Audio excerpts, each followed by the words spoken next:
Good morning everyone. Myself Komal Maske. Today we are discussing about hypertension and its management in dentistry, guided by Dr. Bhushan sir. So what is hypertension? Hypertension is a condition in which arterial blood pressure is chronically elevated. High blood pressure is said to be present if it is persistently at or above 140 by 90 mmHg. Hypertension is classified into two types, primary hypertension and secondary hypertension.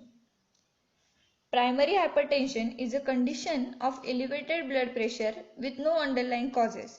It is further divided into two types, benign hypertension and malignant hypertension. So, the environmental factors which are responsible for primary hypertension are high salt intake, heavy consumption of alcohol, obesity, lack of exercise and stress. Secondary hypertension is a condition of elevated blood pressure with some specific underlying causes like renal disorder, cardiovascular disorder and drugs like oral contraceptive, corticosteroid and sympathomimetic drugs. Normal blood pressure value is 120 by 80 mm of Hg. Hypertension is classified into three grades according to the blood pressure value.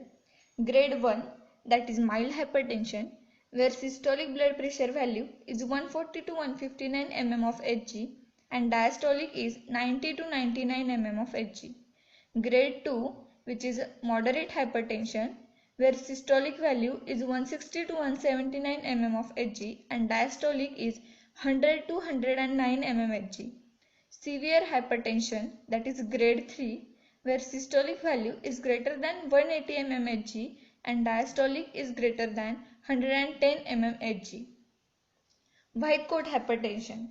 It is a transient increase in blood pressure in normal individual when blood pressure is recorded in a physician consultation room or in a hospital.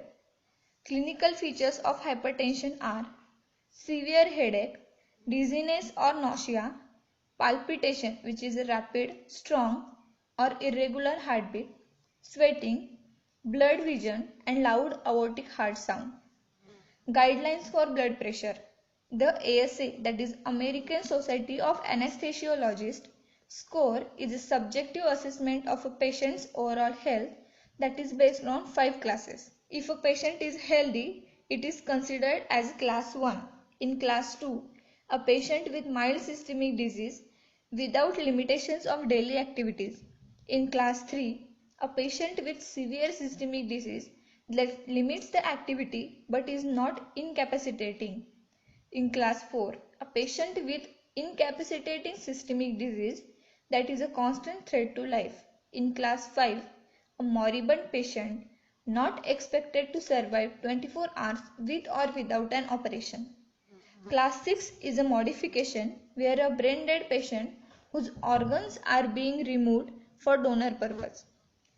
First we see ASA1 where the blood pressure value is less than 140 by 90 mmHg. The patients are considered to be normal and healthy with little or no anxiety. We can perform routine dental management. No physician consent is required. This classification represents green flag to the treatment. In ASA2, patients have mild to moderate systemic disease, demonstrate more anxiety and fear towards the dentistry. Minimal risk during treatment. No physician consent is required. This classification also represents green flag to the treatment. In ASA3, patients have severe systemic disease that limits the activity, stress reduction protocol as indicated. We can perform routine dental therapy. This classification represents yellow flag to the treatment. In ASA4, patients have severe systemic disease that limits the activity and is a constant threat to life. Distress is present even at rest. Dental therapy should be postponed until patient's medical condition has improved at least to ASA3 classification. This classification represents red flag to the treatment. In ASA5, patients are moribund and not expected to survive more than 24 hours with or without an operation. Elective dental treatment is definitely contraindicated. This classification represents a red flag to the treatment. Stress reduction protocol. Stress reduction protocols are procedures that minimize stress during treatment, thereby decreasing the risk to a patient.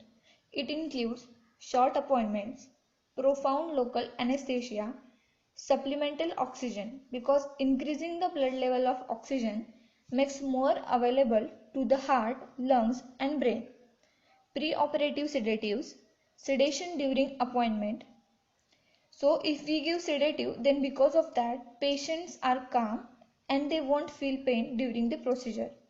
Prophylactic medications like inhalers, glucose, nitroglycerin. This optimizes the patient's cardiac, respiratory or metabolic system before treating them.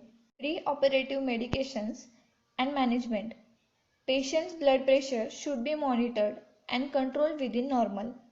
To antihypertensive patient, morning dose of medication prior to surgery must be given. Intra and post-operative management of hypertension. Blood pressure should be monitored continuously. Patient's cardiac status also monitored. Antihypertensive drugs must be continued. If hemorrhage continues after extraction, then suturing must be done. Management of hypertension. The blood pressure is 140 by 90 mm of Hg, then no special precautions are needed. If the blood pressure value is ranges between 140 by 92 to 200 by 110 mm of Hg, then depending on dental procedure and patient's level of anxiety, we can delay the elective treatment until blood pressure is in control. Epinephrine containing anesthesia should be used continuously because epinephrine counteracts the anesthetic effect and reduces the risk of anesthetic toxicity by decreasing the rate of systemic absorption from the site of injection. But it should not exceed 0.04 mg during a single visit because it causes constriction in minute blood vessels, but in heart it increases the rate of force of attraction, thus increasing the output of blood and raising the blood pressure. Use stress reduction protocol as we discussed earlier. Avoid sodium containing intravenous solution and rapid posture changes. So what precaution we should take for hypertensive patient? Reducing alcohol consumption and obesity are very effective antihypertensive measures. Diet with low sodium can reduce the blood pressure.